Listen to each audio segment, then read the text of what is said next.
Imagine a man who dedicated his life not only to spiritual wisdom, but also to the upliftment of an entire nation. Swami Vivekananda's journey was not just a quest for personal enlightenment, it was a mission to revive the spirit of India. Today, we explore a pivotal chapter in his life that redefined the course of Indian society.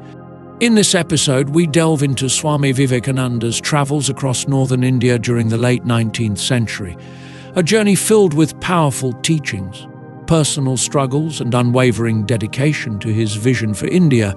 From his encounters with disciples to his profound reflections on spirituality and society, we witness how Vivekananda laid the foundation for a new era of Indian thought and action.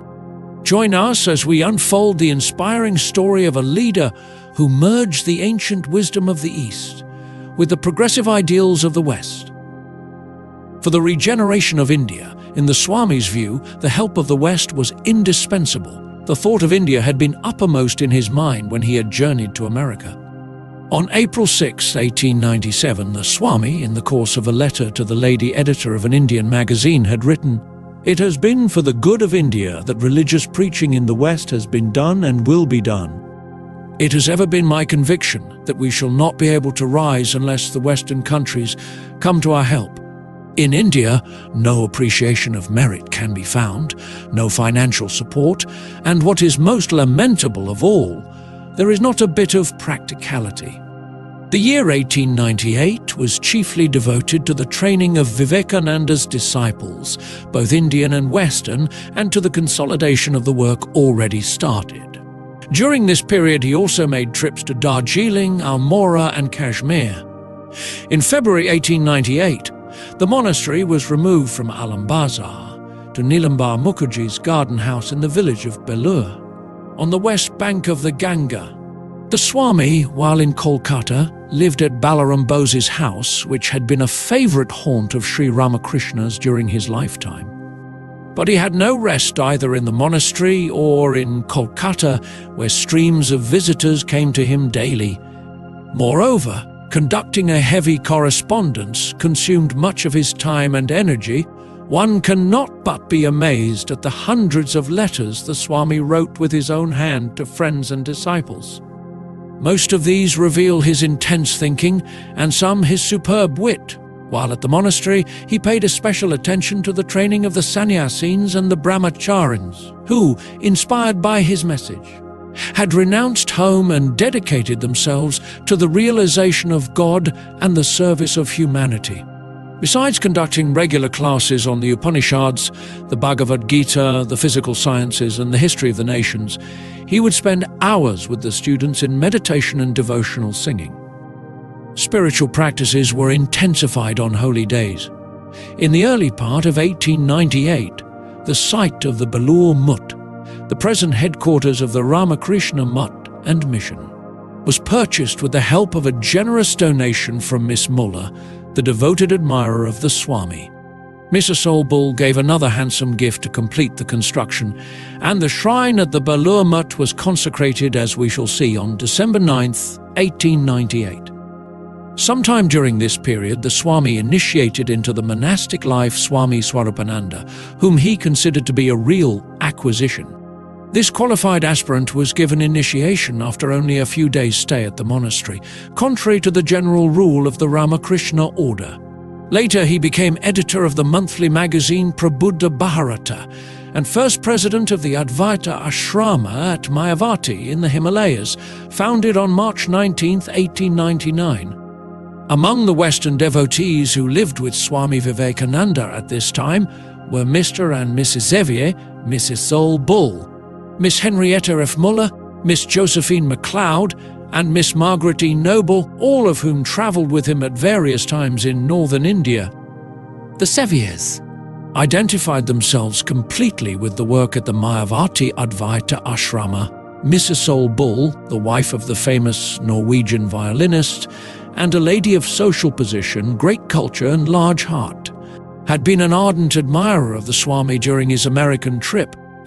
Miss Muller, who knew the Swami in both England and America and had helped defray, together with the Seviers and Mr. Sturdy. The expenses of his work in England had come to India to organize an educational institution for Indian women. Miss MacLeod had attended Swami Vivekananda's classes in New York, and for months at a time he had been the guest of her relatives at their country home, Ridgely Manor. She became his lifelong friend and admirer, and cherished his memory till the last day of her life. But though she was devoted to him, she never renounced her independence, nor did he demand that she should. By way of spiritual instruction, the Swami had once asked Miss MacLeod to meditate on Om for a week and report to him afterwards. When the teacher inquired how she felt, she said that it was like a glow in the heart. He encouraged her and said, "Good, keep on." Many years later, she told her friends that the Swami made her realize that she was in eternity. Always remember, the Swami had admonished her, you are incidentally an American and a woman, but always a child of God. Tell yourself day and night who you are. Never forget it. To her brother-in-law, Francis H. Leggett, the Swami had written on July 16, 1896. In appreciation of Miss MacLeod, I simply admire JoJo in her tact and quiet ways. She is a feminine statesman. She could wield a kingdom. I have seldom seen such strong yet good common sense in a human being. When Miss MacLeod asked the Swami's permission to come to India, he wrote on a postcard, "Do come by all means, only you must remember this. The Europeans and Indians live as oil and water. Even to speak of living with the natives is damning, even at the capitals. You will have to bear with people who wear only a loincloth. You will see me with only a loincloth about me. Dirt and filth everywhere, and brown people. But you will have plenty of men to talk philosophy to you." He also wrote to her that she must not come to India if she expected anything else, for the Indians could not bear one more word of criticism. On one occasion, while traveling in Kashmir with the Swami and his party, she happened to make a laughing remark about one of his South Indian disciples with the caste mark of the Brahmins of his sect on his forehead. This appeared grotesque to her. The Swami turned upon her like a lion, withered her with a glance and cried, "Hands off! Who are you? What have you ever done?" Miss MacLeod was crestfallen.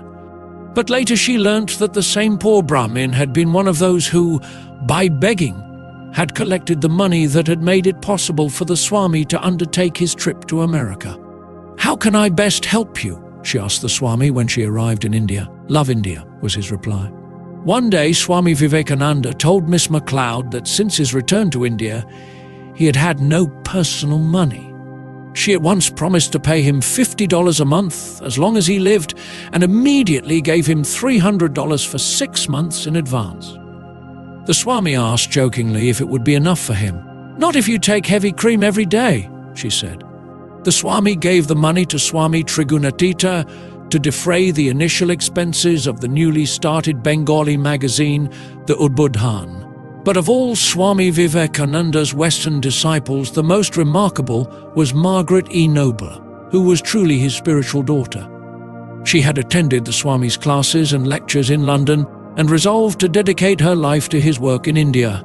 When she expressed to him her desire to come to India, the Swami wrote to her on July 29, 1897, "Let me tell you frankly that I am now convinced that you have a great future in the work for India.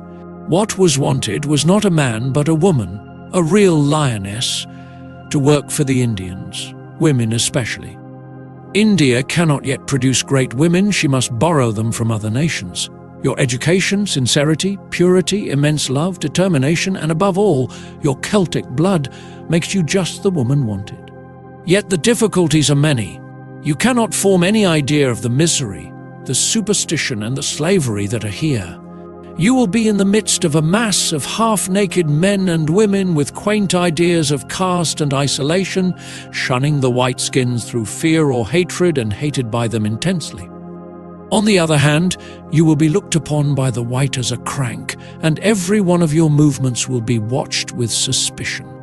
Then the climate is fearfully hot, our winter in most places being like your summer, and in the south it is always blazing.